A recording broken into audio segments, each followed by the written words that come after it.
जगभरात प्लास्टिक प्रदूषणाचं आव्हान गंभीर होत असून त्याचा विपरीत परिणाम अर्थव्यवस्थांवर, विशेषतः विकसनशील अर्थव्यवस्थांच्या विकासावर होत आहे. त्यामुळे प्लास्टिक प्रदूषण आणि शाश्वत विकास यात संतुलन राखण्याची गरज आहे. त्यासाठी सर्व देशांनी परस्पर विश्वास आणि सामंजस्यानं उपाययोजना करण्याचं आवाहन भारतानं केलंय. जागतिक बाजारपेठेत अमेरिकेचे चलन असलेल्या डॉलरला पर्याय निर्माण करण्याचा प्रयत्न केल्यास 100% करांचा सामना करावा लागेल, असा इशारा अमेरिकेचे नियोजित अध्यक्ष डोनाल्ड ट्रम्प यांनी ब्रिक्स गटाला दिलाय. तसेच असे प्रयत्न होणार नाही अशी हमी देण्याचं आवाहनही ट्रम्प यांनी केलंय.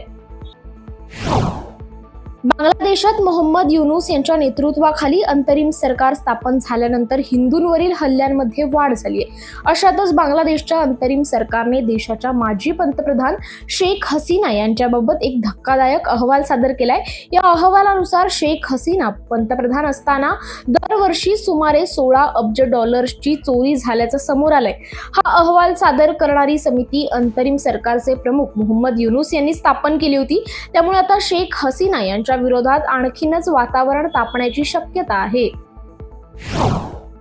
बांगलादेश सरकारची देशातील हिंदूंच्या विरोधात दडपशाही सुरूच आहे. दरम्यान आता वैध प्रवासी कागदपत्रे असूनही बांगलादेशच्या सीमा अधिकाऱ्यांनी इस्कॉनच्या डझनभर सदस्यांना भारतात जाण्यापासून सीमेवर रोखलं असल्याचं वृत्त आलंय. बांगलादेशाच्या विविध जिल्ह्यातील भाविकांसह इस्कॉनचे 54 सदस्य शनिवारी रात्री आणि रविवारी सकाळी बेनापोल बॉर्डर क्रॉसिंगवर दाखल झाले होते, पण त्यांना तेथे अनेक तास ताटकळत ठेवण्यात आलं. त्यानंतर त्यांना त्यांच्याकडे प्रवास करण्यासाठी अधिकृत परवानगी नसल्याचं सांगण्यात आलंय. अमेरिकेतील आर्टिफिशियल इंटेलिजन्स कंपनी ओपन एआयला एलन मस्कने कोर्टात खेचले. ओपन एआय कंपनी प्रतिस्पर्ध्यांना संपवण्याचा प्रयत्न करते. ओपन एआयचा व्यवहार प्रतिस्पर्धी विरोधी आहे असा आरोप करत एलन मस्कने कॅलिफोर्नियाच्या जिल्हा न्यायालयात धाव घेतली. मस्क यांनी याचिकेत ओपन एआय कंपनीचे सीईओ सॅम ऑल्टमॅन, अध्यक्ष ग्रेग ब्रॉकमन, माजी बोर्ड सदस्य रीड हॉफमॅन आणि डी टेम्पल्टन यांच्यावर अवैध व्यवहार केल्याचा आरोप केलाय. बांगलादेशात चिन्मय कृष्ण दास यांच्यानंतर आणखी 2 हिंदू धर्मगुरूंना अटक करण्यात आली आहे. इस्कॉन कोलकाता प्रवक्ते राधारमण दास यांनी शनिवारी हा दावा केलाय.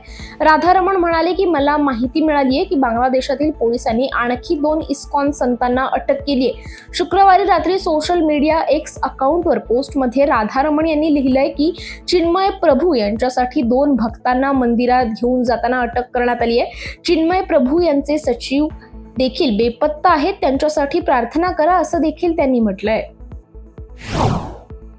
अमेरिकेच्या FBI अर्थात फेडरल ब्युरो ऑफ इन्व्हेस्टिगेशन या गुप्तचर यंत्रणेच्या प्रमुखपदी भारतीय वंशाचे काश पटेल यांची नियुक्ती झाली आहे. अमेरिकेचे नवनिर्वाचित राष्ट्रपती डोनाल्ड ट्रम्प यांनी ही नियुक्ती केली आहे. तमिळनाडूच्या उत्तर किनाऱ्यावरील फेंजल चक्रीवादळाची तीव्रता कमी झाली असून ते आज वायव्येकडे सरकण्याची आणि उत्तर तमिळनाडूवर कमी दाबाच्या क्षेत्रात हळूहळू कमकुवत होण्याची शक्यता आहे. मात्र या चक्रीवादळामुळे केरळ, तमिळनाडू आणि दक्षिण कर्नाटकात आज मुसळधार पावसाचा अंदाज हवामान खात्यानं वर्तवलाय. युनिफाईड पेमेंट्स इंटरफेस अर्थात UPI द्वारे यावर्षी ऑक्टोबरमध्ये 16 अब्ज 58 कोटींहून अधिक व्यवहार झालेत. ऑक्टोबरमध्ये 16.58 अब्ज व्यवहारांचे मूल्य सुमारे 23 कोटी 49 लाख रुपये आहे. गेल्या वर्षीच्या ऑक्टोबरच्या तुलनेत यात वार्षिक 45% वाढ झाली आहे. अर्थ मंत्रालयाने ही आकडेवारी जाहीर केली आहे. पाकिस्तानमधल्या दहशतवादी हल्ल्यांमध्ये 68 सुरक्षा कर्मचाऱ्यांसह 245 जणांचा मृत्यू झालाय, ज्यामध्ये 127 दहशतवादी आणि 50 नागरिकांचा समावेश होता. यंदाचा ऑगस्ट महिना दहशतवादी हल्ल्यांमुळे सर्वात धोकादायक ठरलाय. या महिन्यात 254 जणांचा मृत्यू झाला असून त्यात 92 नागरिक, 108 दहशतवादी आणि 54 सुरक्षा कर्मचाऱ्यांचा समावेश आहे. इस्रायलच्या हल्ल्यांमुळे गाझापट्टीत अनेक भाग अक्षरशः बेचिराख झाले असून मदत छावण्यांमध्ये हजारो नागरिक आसरा घेत आहेत. त्यांच्या मदतीसाठी संयुक्त राष्ट्रांकडून मानवतेच्या दृष्टीने मदत पुरवली जाते, परंतु ही मदत सशस्त्र टोळ्यांकडून लुटली जात असल्याचा आरोप संयुक्त राष्ट्रांनी केलाय. गाझापट्टीत शिरताना शस्त्राच्या धाकावर प्रचंड लूट होतीये. त्यामुळे पॅलेस्टिनी निर्वासितांसाठी दिली जाणारी ही मदत थांबवण्यात येत असल्याची घोषणा संयुक्त राष्ट्रांनी केली आहे. उत्तर प्रदेशच्या प्रयागराजमध्ये 13 जानेवारी ते 26 फेब्रुवारी दरम्यान महाकुंभमेळा होणार असून 43 कोटींहून अधिक भाविक या सोहळ्याला हजेरी लावतील अशी अपेक्षा आहे.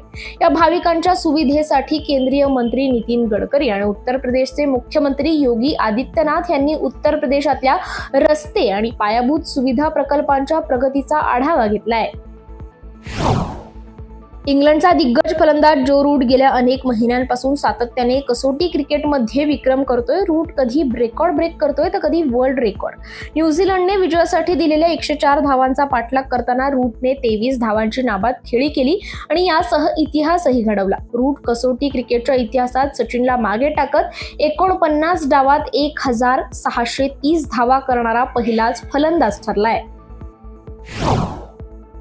ओमानमधील मस्कत इथं सुरू असलेल्या कनिष्ठ आशिया करंडक हॉकी स्पर्धेत काल रात्री झालेल्या सामन्यात भारतानं दक्षिण कोरियाचा 8-1 असा पराभव करत अ गटात अव्वल स्थान मिळवलंय. उपांत्य फेरीत भारताचा सामना उद्या मलेशियाशी होणार आहे. 12th फेल सिनेमातून लोकप्रिय झालेला अभिनेता विक्रांत मेस्सी बॉलिवूडमधून निवृत्तीची घोषणा केली आहे. वयाच्या 37व्या वर्षी विक्रांत बॉलिवूडमधून संन्यास घेणार असल्याने त्याच्या चाहत्यांना जबर धक्का बसलाय. विक्रांतने अचानक हा निर्णय का घेतला त्याचं कारण अजूनही स्पष्ट झालेलं नाहीये. विक्रांतने सोशल मीडियावर पोस्ट शेअर करून त्याने अचानक बॉलिवूडमधून रिटायरमेंटचा निर्णय का घेतला याविषयी माहिती दिली आहे.